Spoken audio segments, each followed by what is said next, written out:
Adorable Islam. Assalamualaikum warahmatullahi wabarakatuh. Berjumpa lagi Sobat Adorable Islam. Bagaimana kabar kalian? Semoga selalu dalam keadaan sehat. Bismillah, pada kesempatan kali ini, kita akan membahas sejarah perkembangan Islam di Uzbekistan. Sejarah perkembangan Islam di Uzbekistan adalah salah satu bab penting dalam sejarah peradaban Islam di dunia. Uzbekistan memainkan peran sentral dalam penyebaran, pembelajaran, dan pengembangan ajaran Islam di Asia Tengah. Negara ini terkenal dengan kota-kota bersejarah seperti Bukhara, Samarkand, dan Hifa, yang menjadi pusat kajian keislaman, perdagangan, serta kebudayaan Islam sejak zaman awal hingga abad pertengahan. Banyak peninggalan sejarah Islam yang masih berdiri megah hingga hari ini, menjadi bukti nyata kekayaan sejarah Islam di wilayah ini. Masuknya Islam ke Uzbekistan. Islam masuk ke wilayah yang kini disebut Uzbekistan pada abad ke-8 Masehi melalui ekspansi Kekhalifahan Umayyah di bawah kepemimpinan Panglima Besar Qutaibah bin Muslim. Pada awalnya, Islam berkembang di wilayah Asia Tengah melalui hubungan dagang di sepanjang Jalan Sutra, yang menghubungkan Cina, Asia Tengah, dan Timur Tengah. Islam lambat laun diterima oleh penduduk setempat, terutama oleh kaum elit yang kemudian mendukung penyebarannya. Pada abad ke-9 dan ke-10, Kekhalifahan Abbasiyah mendorong perkembangan agama dan peradaban Islam di wilayah ini.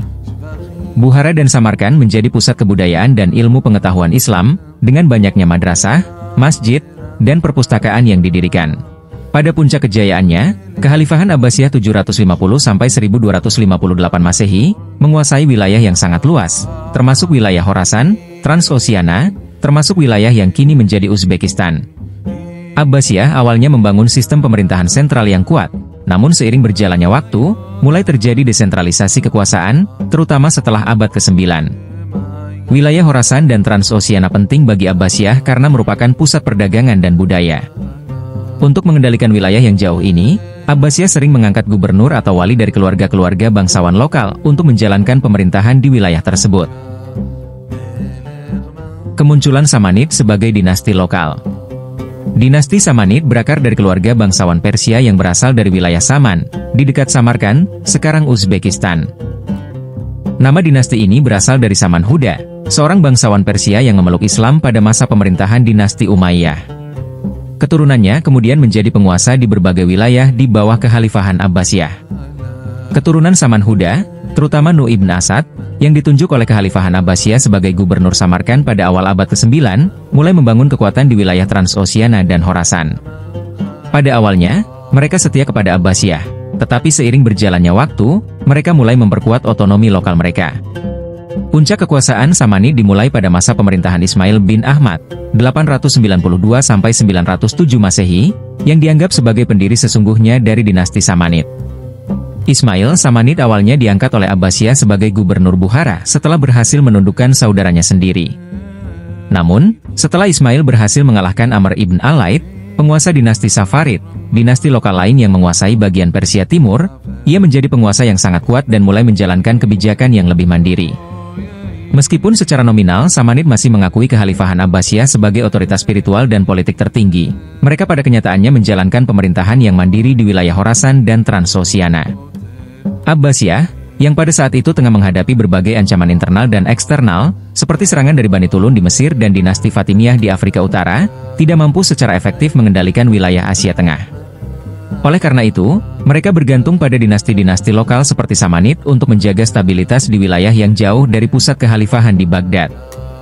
Dalam menjalankan kekuasaannya, dinasti Samanid mulai mencetak koin mereka sendiri dan mengatur kebijakan pemerintahan tanpa campur tangan langsung dari Abbasiyah. Bukhara menjadi ibu kota dinasti Samanid dan berkembang menjadi salah satu pusat utama peradaban Islam, khususnya dalam bidang ilmu pengetahuan, seni, dan arsitektur. Dinasti Samanid, di bawah pemerintahan Ismail Samanid dan penerusnya, mencapai puncak kejayaan pada abad ke-9 dan ke-10 Masehi. Mereka memainkan peran penting dalam penyebaran Islam ke wilayah Asia Tengah dan melestarikan budaya serta tradisi Persia, yang berasimilasi dengan budaya Islam. Meskipun Samanid mengakui Kekhalifahan Abbasiyah, hubungan mereka lebih bersifat simbolis. Samanid memerintah secara otonom di wilayah mereka dan hanya memberikan pengakuan formal terhadap Kekhalifahan Abbasiyah sebagai otoritas keagamaan tertinggi. Pengakuan nominal terhadap Abbasiyah juga memberi legitimasi kepada dinasti Samanid di mata dunia Muslim. Sebagai balasannya, Kekhalifahan Abbasiyah mengakui kekuasaan Samanid dan membiarkan mereka memerintah tanpa banyak campur tangan selama mereka tetap setia secara simbolis. Dinasti Samanid, masa keemasan peradaban Islam di Uzbekistan. Dinasti Samanid 819–999 Masehi, yang berpusat di Bukhara, memainkan peran penting dalam penyebaran dan penguatan Islam di wilayah ini. Pada masa kekuasaan mereka, Bukhara menjadi salah satu kota terpenting di dunia Islam, bahkan dijuluki sebagai Kubah Islam. Samanid adalah pendukung besar ilmu pengetahuan, seni, dan arsitektur Islam. Mereka mendirikan banyak madrasah dan masjid yang menjadi pusat kajian keagamaan dan ilmu pengetahuan. Salah satu ilmuwan besar yang lahir pada masa ini adalah Imam Al-Bukhari 810–870 Masehi, seorang ulama hadis terkemuka yang menyusun Sahih Bukhari, salah satu kitab hadis paling otoritatif dalam Islam. Bukhara menjadi pusat pengajaran hadis dan jurisprudensi Islam. Runtuhnya dinasti Samanid, 999 Masehi. Dinasti Samanid mengalami kemunduran pada akhir abad ke-10 karena berbagai faktor internal dan eksternal. Salah satu faktor utama adalah melemahnya kontrol Samanid atas wilayah mereka akibat serangan dari kelompok-kelompok nomaden seperti dinasti Karahanid dan Ghaznawiyah. Dinasti Karahanid, yang berasal dari suku-suku Turki, berhasil menaklukkan Bukhara, ibu kota dinasti Samanid, pada tahun 999 Masehi. Penaklukan ini menandai akhir dari dinasti Samanid. Pada saat yang sama, dinasti Ghaznawiyah yang berkuasa di wilayah Afghanistan dan Persia Timur juga merebut bagian selatan wilayah Samanid, termasuk Khorasan. Setelah jatuhnya Samanid, wilayah yang pernah mereka kuasai dibagi antara Karahanid dan Ghaznawiyah, yang berperan dalam penyebaran Islam di Asia Tengah dan India. Kekuasaan dinasti Karahanid dan Ghaznawiyah. Setelah kejatuhan Samanid, dinasti Karahanid menguasai Transoksiana dan Khorasan Utara, sedangkan dinasti Ghaznawiyah menguasai bagian selatan, termasuk sebagian besar wilayah yang sekarang menjadi Afghanistan dan Iran Timur.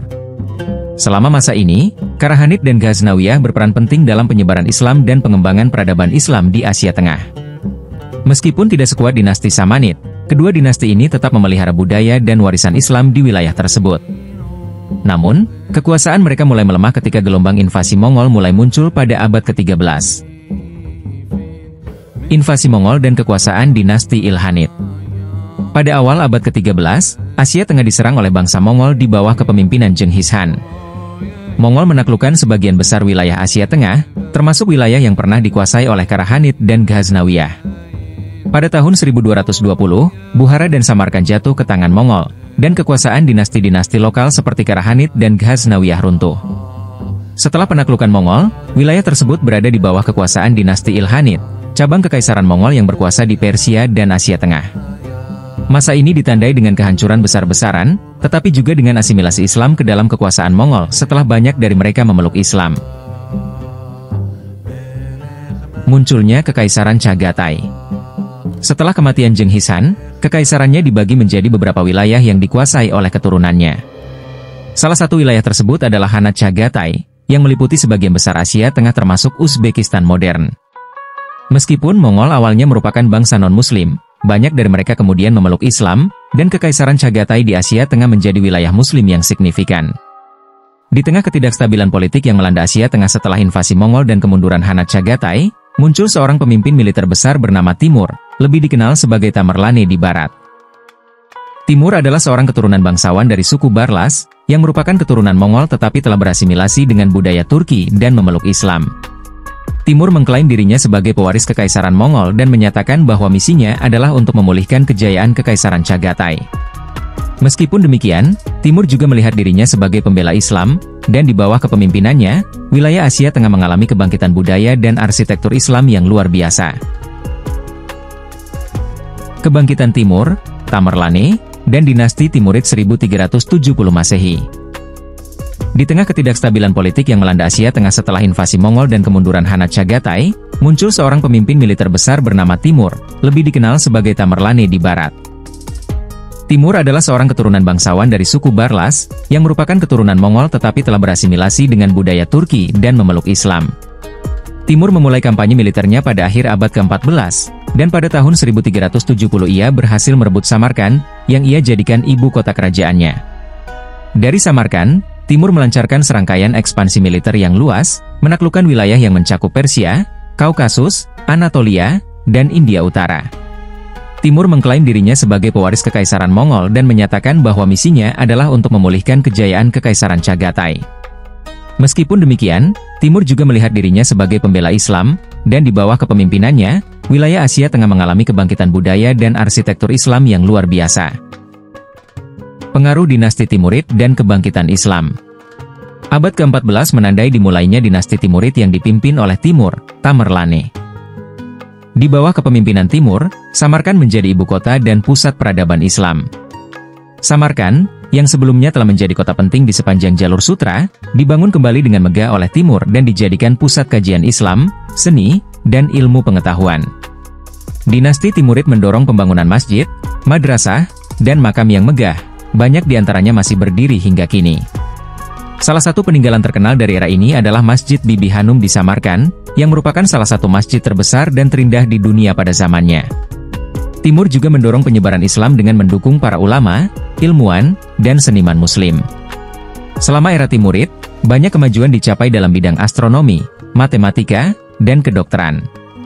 Salah satu ilmuwan terkenal dari masa ini adalah Ulugh Beg, cucu Timur, yang mendirikan Observatorium Ulugh Beg di Samarkand dan menjadi salah satu astronom terbesar di dunia Islam.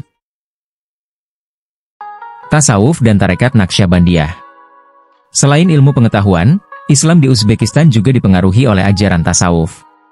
Salah satu aliran tasawuf terbesar di wilayah ini adalah Tarekat Naqsyabandiyah, yang didirikan oleh Bahauddin Nahban 1318 sampai 1389 Masehi. Ajaran Naqsyabandiyah menekankan pentingnya kesederhanaan, zikir, dan kehidupan spiritual yang dalam. Makam Bahauddin Nahban di Bukhara menjadi salah satu situs ziarah paling suci di Uzbekistan, yang dikunjungi oleh banyak muslim dari seluruh dunia hingga hari ini. Tarekat ini tidak hanya mempengaruhi Uzbekistan, tetapi juga menyebar luas ke wilayah lain di dunia Islam, seperti India, Turki, dan Kaukasus. Penindasan Soviet dan kebangkitan Islam pasca kemerdekaan. Pada abad ke-19, Uzbekistan menjadi bagian dari Kekaisaran Rusia, dan setelah revolusi Bolshevik tahun 1917, wilayah ini dimasukkan ke dalam Uni Soviet. Di bawah kekuasaan komunis, Islam ditekan, masjid-masjid dan madrasah ditutup, serta praktik keagamaan dilarang. Namun, meskipun mengalami penindasan berat, Islam tetap bertahan di kalangan masyarakat Uzbekistan, terutama melalui praktik-praktik informal dan tradisi keluarga. Setelah Uzbekistan merdeka dari Uni Soviet pada tahun 1991, Islam mengalami kebangkitan kembali. Banyak masjid dan madrasah yang direstorasi atau dibangun kembali, dan Islam kembali menjadi bagian integral dari kehidupan sosial dan budaya Uzbekistan. Situs-situs bersejarah peninggalan Islam di Uzbekistan. Berikut adalah beberapa situs bersejarah peninggalan Islam di Uzbekistan yang masih dapat dilihat hingga hari ini. 1. Masjid Bibi Hanum, Samarkand. Masjid ini dibangun oleh Timur pada abad ke-14 dan merupakan salah satu masjid terbesar di dunia pada zamannya. Meski sebagian telah runtuh karena gempa, restorasi telah dilakukan, dan masjid ini tetap menjadi ikon arsitektur Islam di Samarkand. 2. Kompleks Registan, Samarkand. Registan adalah alun-alun utama Samarkand yang dikelilingi oleh 3 madrasah besar, Madrasah Ulugh Beg, Madrasah Serdor, dan Madrasah Tilyakori. Kompleks ini dianggap sebagai salah satu mahakarya arsitektur Islam di dunia. 3. Makam Imam Bukhari, dekat Samarkand. Makam Imam Bukhari, penyusun Sahih Bukhari, terletak sekitar 25 km dari Samarkand.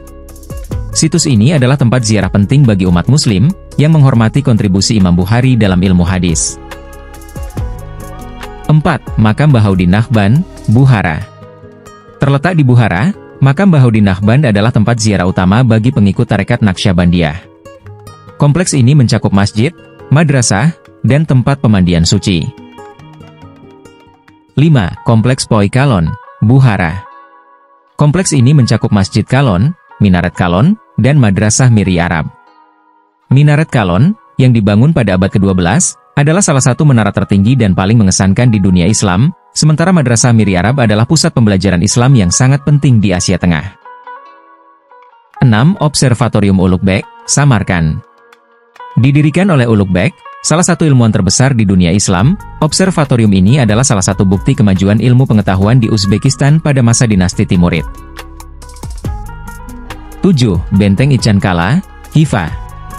Kota Khiva merupakan salah satu situs yang sangat penting dalam sejarah Islam di Uzbekistan.